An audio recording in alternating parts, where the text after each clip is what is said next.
Bonjour. La femme d'Égypte pourrait être égyptienne ou bien une étrangère ayant vécu en Égypte et adoré l'Égypte. Une femme travaillant en société, que ce soit pour le bénévolat ou une carrière. La femme que j'aimerais vous présenter aujourd'hui, c'est Patricia Abounil, archéologue, chercheuse et en même temps fondatrice d'un groupe francophone à Alexandrie et une femme préoccupée par l'environnement et le climat.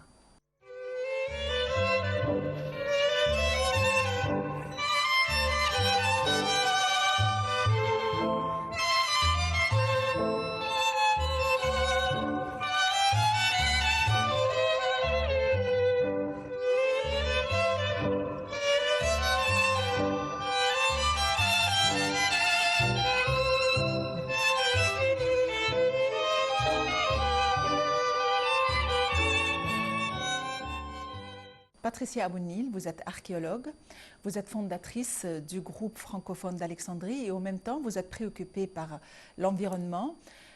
Bonjour et bienvenue avec nous. Merci, je suis enchantée d'être avec vous. On aimerait découvrir votre monde d'archéologue et votre monde francophone d'Alexandrie, mais commençons tout d'abord par vos études, votre formation. Ma formation, je l'ai réalisée en France. J'ai fait des études d'histoire et d'archéologie à l'université de Toulouse et je les ai complétées par curiosité personnelle, par un diplôme de 5e année, un DESS, de méthode physique appliquée à l'archéologie. Le but étant pour moi, puisque l'archéologie est un métier qui utilise de plus en plus les sciences et les technologies de pointe, le but était pour moi de comprendre ces techniques et ces méthodes. Qu'est-ce qui a fait que vous êtes venu en Égypte des années auparavant? C'est une petite pirouette de mon histoire, puisqu'en fait, pour tout vous avouer, j'étais en 1995 sur le point d'abandonner l'archéologie. Et j'avais décidé de vraiment changer de secteur, de professionnel. Mais une amie m'a téléphoné, je partais en Égypte pour faire une mission de bénévolat. Et je me suis dit, mais pourquoi pas? Pourquoi pas y aller quelques semaines, quelques mois? Ce sera un très beau chant du cygne pour cette partie de ma vie. Et puis quand même, quand je serai plus vieille, mes petits-enfants, quand ils me diront ce que je faisais, je leur dirai avec beaucoup de fierté, j'ai été archéologue en Égypte. Donc j'y suis allée comme une espèce de défi personnel.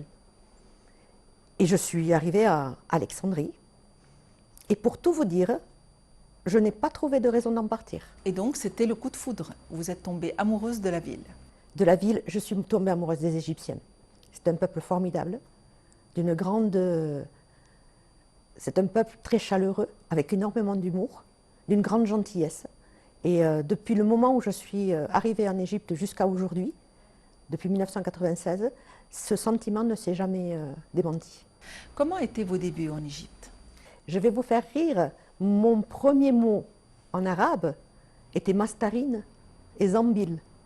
Nous apprenions l'arabe sur les terrains, sur les chantiers de fouilles, avec nos ouvriers, que nous faisions bien rire. Et pour moi, ça a été la première chose, la première forte expérience que j'ai vécue en vivant en Égypte, ça a été la découverte de la femme que je suis, que je ne pouvais pas découvrir de cette même manière en France, où la femme n'a pas la même place. Voulez-vous dire que la femme n'a pas la même place? En France, la femme vit un combat pour l'égalité, pour ses droits, et elle y a beaucoup perdu en termes de respect, elle y a beaucoup perdu en termes de place. Je suis une fille méditerranéenne, je suis une fille d'Espagnol, et dans mon éducation, la place de la femme au sein de la famille était une chose importante, qui n'est plus vrai aujourd'hui en France, du fait des contraintes sociales et économiques que subit la famille. Alors qu'en Égypte, quand je suis arrivée ici, ce respect de la femme, de la mère, je l'ai retrouvé, ou plutôt je l'ai découvert, et j'ai découvert que c'était quelque chose que je pouvais m'approprier. Abordons votre carrière d'archéologue. Quels sont les chantiers sur lesquels vous avez travaillé? Qu'avez-vous fait?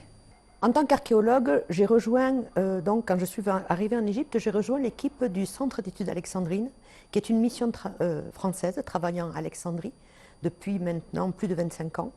Ce centre qui a été créé par Jean-Yves Empereur travaille en étroite collaboration avec le ministère des Antiquités égyptien et nous prêtons notre expérience de fouille, de sauvetage en milieu urbain aux collègues égyptiens qui ont plus l'habitude de travailler sur des chantiers qu'on appelle programmés.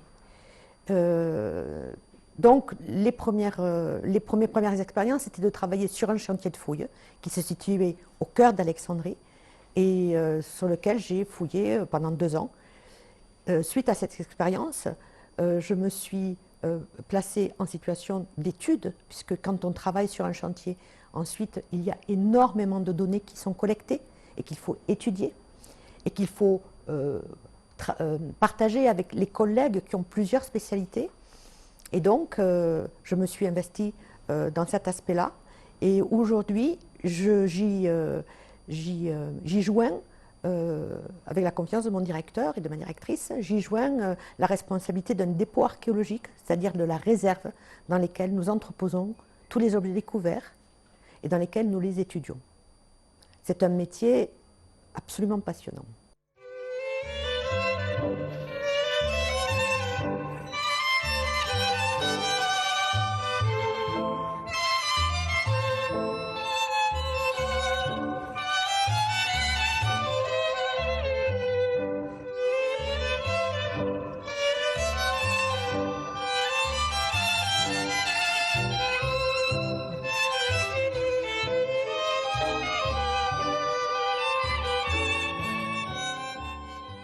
Et à l'heure actuelle, où résident vos recherches? Il s'avère que depuis quelques années, avec mon équipe, nous travaillons sur des niveaux particuliers du chantier sur lequel j'avais travaillé au tout début de ma présence à Alexandrie. Et nous avons eu la grande chance et le grand privilège de faire une petite découverte, dans le sens où nous avons mis en évidence un quartier d'Alexandrie de la période byzantine, donc on est autour du VIe siècle après Jésus-Christ, un quartier d'Alexandrie dans lequel travaillaient des ouvriers spécialistes de la taille des pierres fines. Et nous sommes en train de travailler sur ce dossier, puisque nous avons aujourd'hui la possibilité, en collaboration avec des équipes d'un petit peu partout dans le monde, de prouver que ces pierres venaient de l'Est et de l'Inde et étaient destinées, entre autres, à l'Europe des rois mérovingiens. Donc c'est une belle manière de faire se rencontrer à la fois mes parcours professionnels, mais aussi les équipes, puisque nous avons sur ce dossier besoin non seulement d'archéologues, mais de gémologues, mais aussi de spécialistes de laboratoire qui permettent de travailler sur l'analyse des pierres. Et donc il y a une très belle synergie. C'est une belle aventure qui montre à quel point l'Égypte était déjà au cœur d'un réseau commercial, d'un réseau économique, dès les périodes antiques. À votre avis, est-ce qu'il y a toujours des pièces noyées en Méditerranée ou ensevelies sous la terre? Bien sûr, c'est évident. C'est évident. Vous savez, nous avons coutume de dire, nous les archéologues, nous avons coutume de dire que quand nous travaillons sur des chantiers, nous ne touchons concrètement que 3% de la réalité de ce qui se passe. Et le sous-sol est par définition plein de vestiges des occupants qui nous ont précédés. Donc du travail, il y en a beaucoup. Et il y a eu récemment une découverte, ils ont découvert toute une ville noyée sous la mer Méditerranée, sur les côtes d'Alexandrie. Il y avait des statues d'Alexandre le Grand. Qu'est-ce qu'ils ont fait avec ces découvertes? Je pense que on parle là d'une découverte qui a été faite dans la baie d'Aboukir. C'est compliqué quand on trouve des choses qui sont sous l'eau, des objets qui sont sous l'eau, parce que on ne peut pas les sortir impunément de l'eau. L'eau est salée, et donc les sortir, ça demande un traitement pour que la pierre ne soit pas abîmée à l'air libre, parce qu'il va se passer des réactions chimiques avec le sel qu'elle a contenu pendant tout le temps où elle était sous l'eau. Donc ce type de décision de sortir ces blocs de l'eau, c'est une décision qu'on ne prend pas à la légère, parce que ça suppose un investissement financier, un investissement humain, qu'il vaut parfois mieux mettre sur d'autres aspects de l'étude. Donc, dans les nombreux sites immergés que l'on connaît autour d'Alexandrie, beaucoup des vestiges restent sous l'eau, parce que c'est là qu'ils sont le plus en sécurité. Donc vous souhaitez continuer dans ce domaine. Est-ce que c'est votre passion? Ah oui, c'est une véritable passion. C'est une passion. Je ne crois pas qu'elle puisse s'éteindre. J'ai la chance de travailler dans des conditions extraordinaires, avec des collègues extraordinaires, dans un pays qui offre, et dans une ville d'Alexandrie, qui offre sans cesse des informations complètement nouvelles et inédites. Et c'est un luxe extraordinaire pour un archéologue. J'ai beaucoup de chance.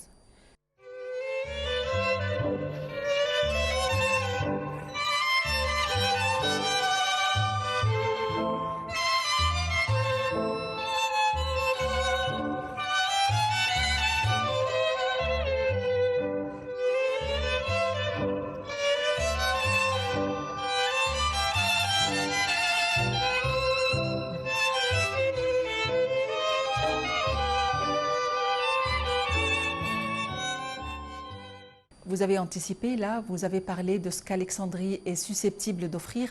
Qu'est-ce qui fait la particularité de cette ville? À la différence de tous les autres sites archéologiques de l'Égypte, Alexandrie est une ville qui s'est construite sur elle-même. Elle a empilé, au fil du temps, les niveaux. Il y a deux raisons à ça. La première raison, c'est sa localisation.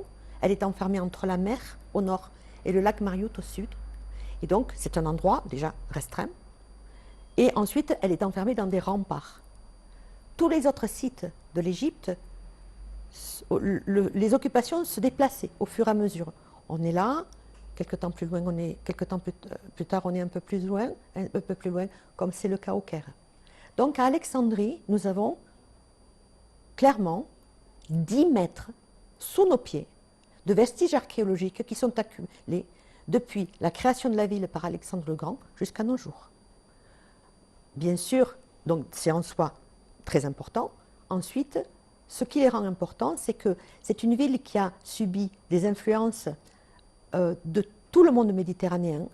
C'était un port de commerce, un lieu de partage et de rencontre qui a absorbé comme une éponge toutes les choses intéressantes, mode, pratiques, population, de tout le monde méditerranéen. C'était un port qui permettait la rencontre aussi entre la Méditerranée et l'Afrique.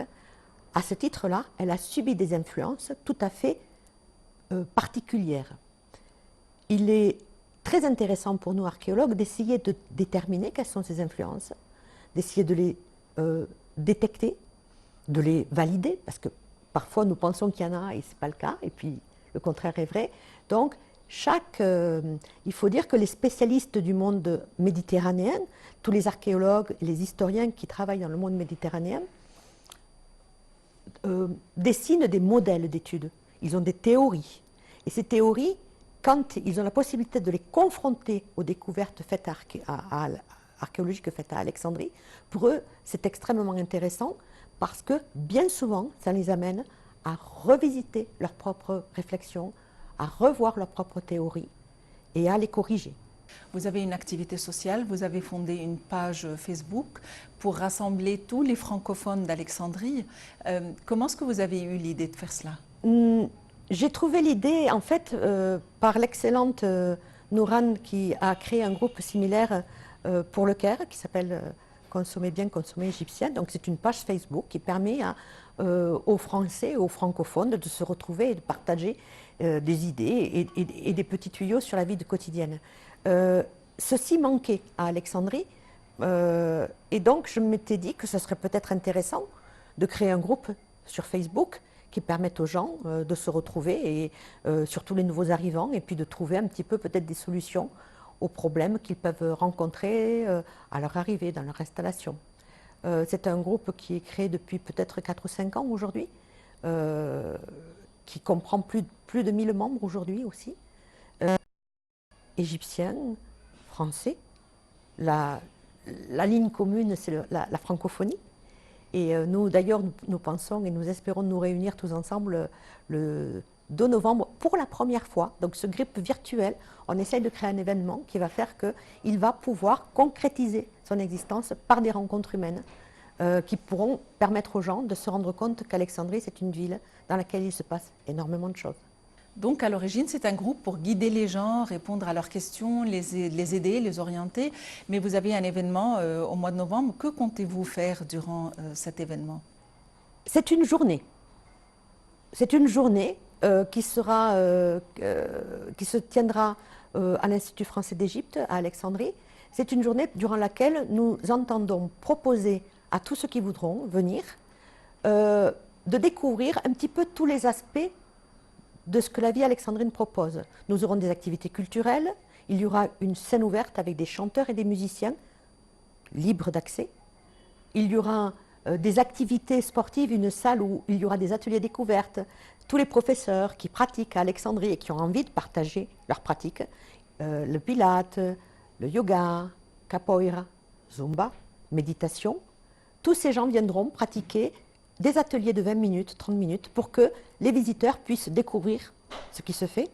Nous aurons aussi des stands pour que les institutions, mais aussi les gens qui ont vraiment envie de partager ce qu'ils font, pas simplement d'un point de vue commercial, mais d'un point de vue de partage. On est vraiment dans l'esprit, dans l'idée de partage et de découverte. Donc pour nous, l'important, c'est ça, c'est de proposer aux gens une fête où la francophonie est un prétexte à la rencontre, mais c'est surtout une fête de rencontre et de partage de qui nous sommes. Vous êtes préoccupé par les problèmes de l'environnement et notamment le recyclage. Comment est-ce que vous avez intégré ce domaine? La vraie coupable de cette histoire, c'est ma fille. Il y a un an, je me posais certainement des questions comme tout le monde, mais pas beaucoup plus. Mais ma fille est venue me voir en me disant on ne peut pas continuer comme ça. Les choses sont graves. Et elle voulait monter un projet dans son école, mais elle m'a dit, en fait, voilà, si je monte ce projet, mais que ce projet s'arrête à la porte de l'école, ça n'aura pas de sens. Donc, s'il te plaît, maman, s'il vous plaît, papa et maman, bougez vos réseaux. Faites en sorte que ce que nous allons essayer de faire à l'école ait une suite à l'extérieur, mais aussi un écho à l'extérieur de l'école. Donc, mon mari et moi, on était très fiers. Et puis aussi, on était impressionnés par l'argument qu'elle nous a proposé. Donc, nous avons décidé tous les deux de nous investir pour l'aider à organiser des événements, pour l'aider à rencontrer des gens et pour l'aider à sensibiliser les gens autour d'elle en dehors de l'école. Et du coup, nous organisons avec elle et pour elle des petits événements comme justement quand il s'agit d'aller nettoyer un endroit. On nettoie le jardin de Chalalat. On n'est pas nombreux, mais les gens viennent, les enfants viennent. Et c'est extrêmement valorisant. D'abord valorisant parce que, bien sûr, c'est ma fille. Mais valorisant aussi parce que la vérité, c'est qu'aujourd'hui, s'occuper de l'environnement, ce n'est plus du volontariat, c'est une urgence. La situation est devenue très grave. Nous vivons dans un monde extrêmement pollué. Et ce monde-là, il est à nos enfants, il n'est pas à nous. Et nous avons à ce titre-là une responsabilité parce que si nous voulons que nos enfants grandissent et eux-mêmes des enfants qui puissent grandir dans un monde propre, c'est maintenant à nous d'agir, pas à eux. Quand ils seront grands, il sera trop tard. Ça fait 25 ans que vous êtes en Égypte, vous avez fondé une famille, vous êtes marié avec un Égyptien. Est-ce que cette différence de culture, de langue et de manière de voir les choses a constitué un défi pour vous? C'était à la fois un défi et une évidence. J'ai rencontré mon mari ici à Alexandrie et c'était une évidence parce que c'est un homme extrêmement intègre. Comme on dit en Égypte, c'est un ragel. Et c'était pour moi extrêmement important. Et donc ça, c'était une évidence. Il y avait un défi, oui. Il y avait un grand défi qui était le défi. D'abord, nous nous sommes mariés pas très jeunes. Donc nous avions déjà tous les deux bien nos personnalités. Et puis il y avait effectivement cette histoire de culture. Mais vous savez, il y a récemment un de mes collègues français qui m'a dit « Je vis à Toulouse, je suis mariée avec une Alsacienne et je t'assure que le problème culturel est très présent. » Moi, je suis une fille de la Méditerranée, je suis une fille de l'Espagne. Et à ce titre, il y a beaucoup plus de choses qui m'unissent à mon mari que de choses qui sont susceptibles de nous séparer. Après, ce n'est pas facile. C'est peut-être un défi de chaque jour, mais que nous relevons tous les deux. Chaque jour, il y en a un des deux qui se sent plus fort que l'autre pour aider à ce que ça fonctionne. Et nous avons un équilibre réel. Et la vérité, c'est que c'est aussi mon meilleur ami. Donc ça aide beaucoup.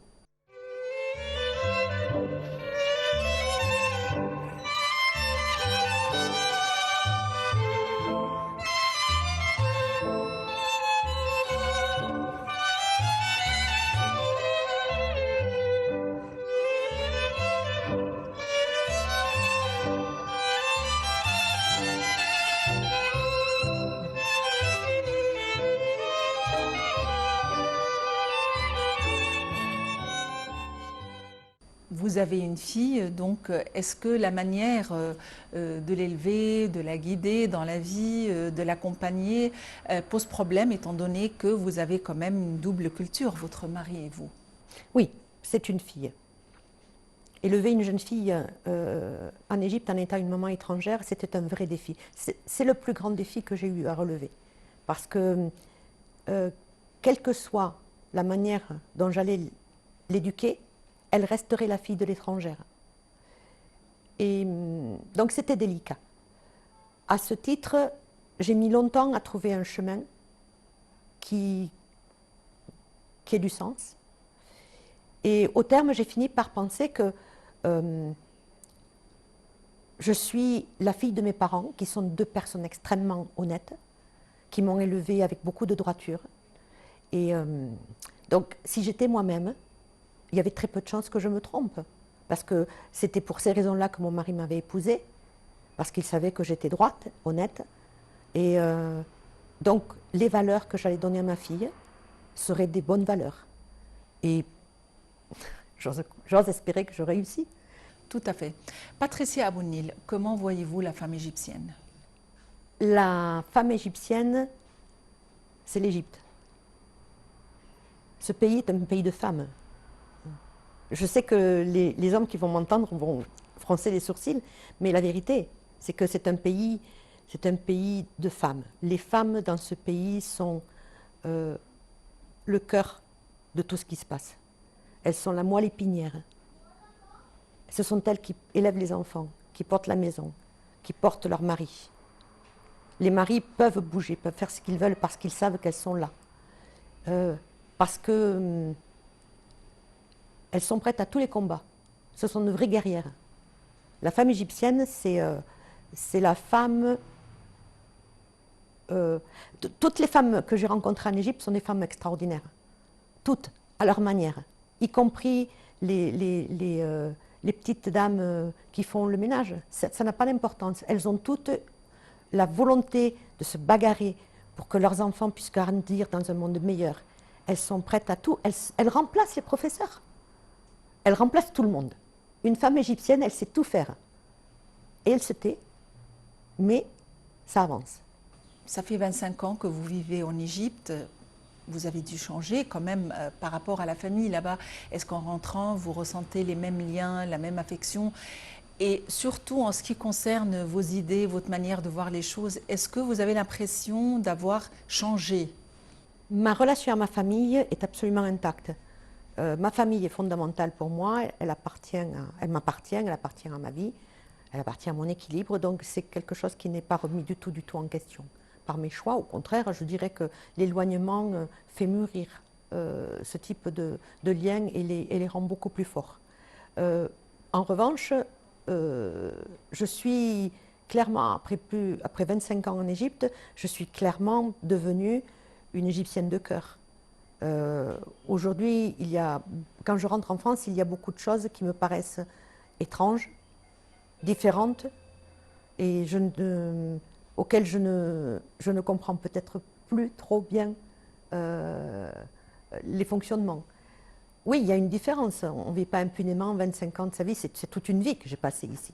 Il y a une différence, mais la différence, pour moi, encore une fois, à partir du moment où j'ai pu faire la paix avec moi, en me disant le plus important c'est que tu sois toi-même, alors ça rend les choses plus faciles. Êtes-vous optimiste ou pessimiste vis-à-vis du lendemain ou l'endroit qui tient à cœur? Très optimiste, très très optimiste. J'ai une énergie, j'ai foi en demain et j'ai beaucoup d'énergie pour ça. Et j'entends bien mettre mon énergie au service de toutes les manières de rendre demain meilleur. Patricia Abonnil, vous êtes archéologue, vous êtes fondatrice d'un groupe francophone à Alexandrie et en même temps préoccupée par l'environnement. Merci de nous avoir autorisé ce tour dans votre monde. C'était mon grand plaisir à moi. Merci beaucoup pour ce moment. C'était une femme d'Égypte. Patricia Abonnil, une Française ayant résidé en Égypte 25 ans, fondé une famille. C'est une archéologue chercheuse, préoccupée par l'environnement et en même temps fondatrice d'un groupe francophone à Alexandrie. Merci de nous avoir suivis et à la prochaine.